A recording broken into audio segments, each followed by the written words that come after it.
Hey everybody, Dan here with Pain Free You. Today's topic is going to be, as long as you believe your body is the problem, ... And I'll finish this thought in a moment. Take a couple of nice breaths with me. Breathe in the clarity and certainty. Exhale the doubt and the fear. Breathe in the accurate knowledge. Let's exhale all the misinformation we've gotten over the years. Breathe in the peace. Exhale the noise and the chaos. So, as long as you believe your body is the problem, don't be surprised when this TMS approach isn't actually providing you the results you want. Because I have a lot of people saying, this stuff doesn't work for me. This isn't working for me. Dan, I love your videos, but they don't work. And in getting into the discussion, we find out that their entire thought process surrounding the symptoms is physical structural.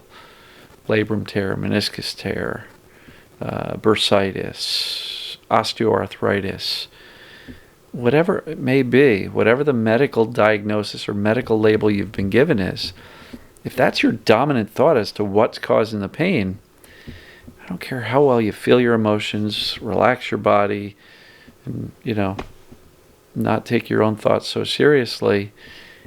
Clarity matters. And look, let's talk about why it matters so much. The brain's perception of danger is what will determine if it turns on or off the pain.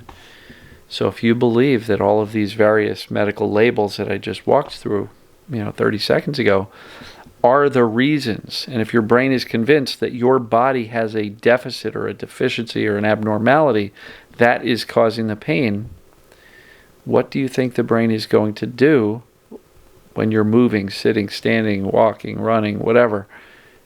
It's going to turn on the pain because it believes that you've got an injury or an abnormality that needs to be protected, and the best way the brain can protect you is to turn on pain so you don't do that thing it perceives as dangerous.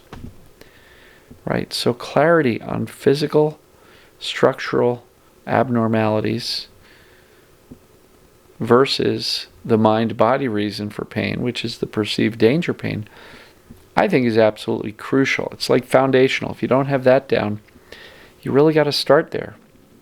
So how do you figure that out? You may have a medical diagnosis that's based on an imaging study, MRI, CAT scan, X-ray, whatever, and that is what it is. I'm not debating that, but I think it's really important for you to do the assessments and understand whether or not your symptoms are behaving like a structural abnormality problem, a physical problem, or more like TMS.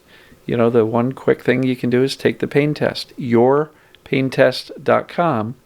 Any score over 29 is absolutely TMS. That means it's behaving like something that the brain is creating and not something that would be structural or physical.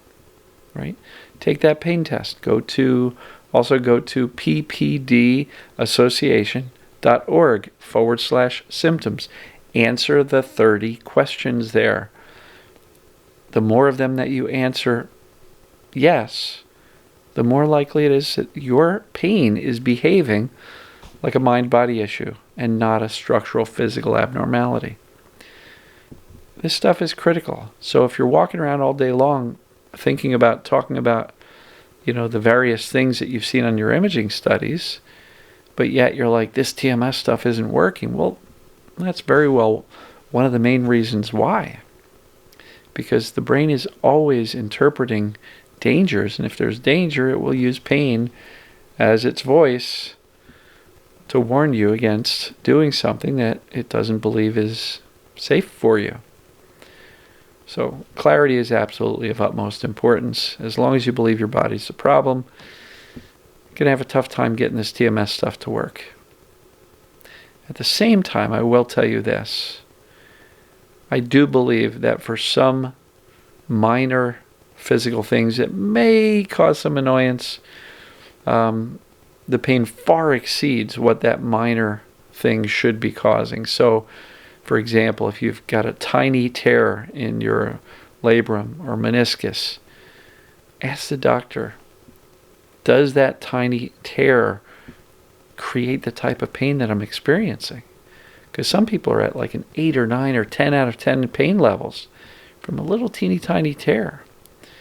And the other question to ask your medical doctor is, are there people with similar tears or abnormalities that I have? Bulging, herniated discs, spinal stenosis, spondylolisthesis, whatever it may be. Do other people have these and not have any pain? I would venture to say yes. Do other people have osteoarthritis and no pain? Absolutely. So it's really important for you to understand that just because your doctor said that's the cause of the pain right there, where's their evidence? Where's their proof? Because how the pain behaves is a much stronger indicator as to what's causing the pain than some static image on an X-ray or MRI. And I get it. You know, those imaging studies can be scary. But it's not proof. It's not evidence. It's just a static picture of an abnormality, of which most people have. Osteoarthritis is a degenerative change in the body and the bones and discs as a result of aging. Look it up.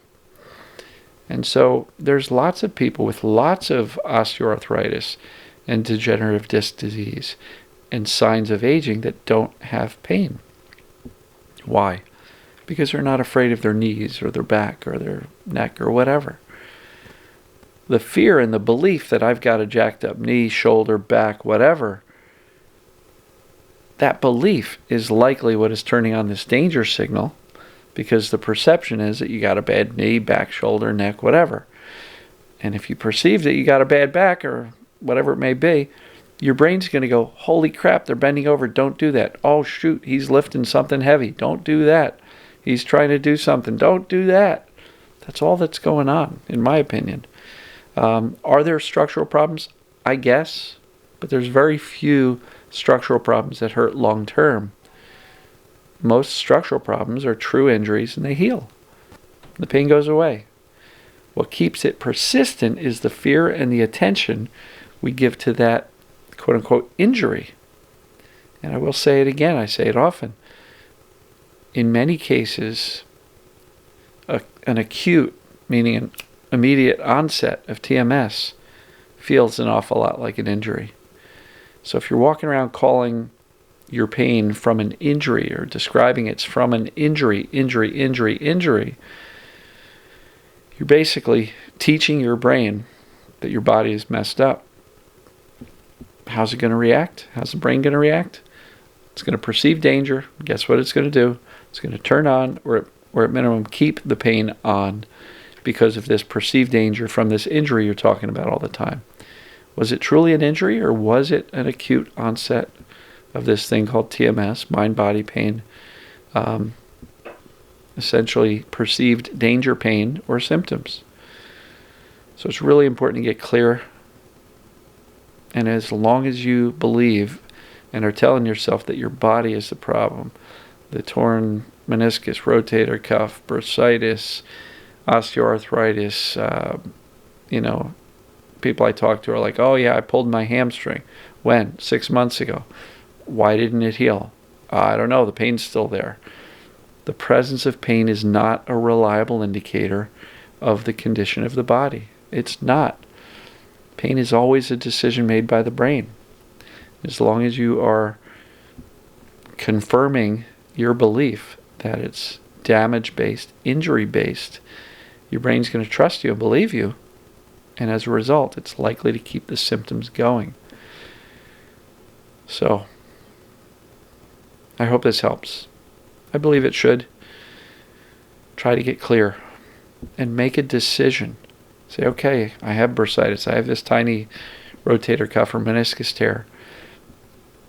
There's no harm. There's no negative outcome if you make a decision that says my pain is being created by the brain in an overprotective mode, and therefore I'm going to choose to believe that I don't need this pain to keep me safe.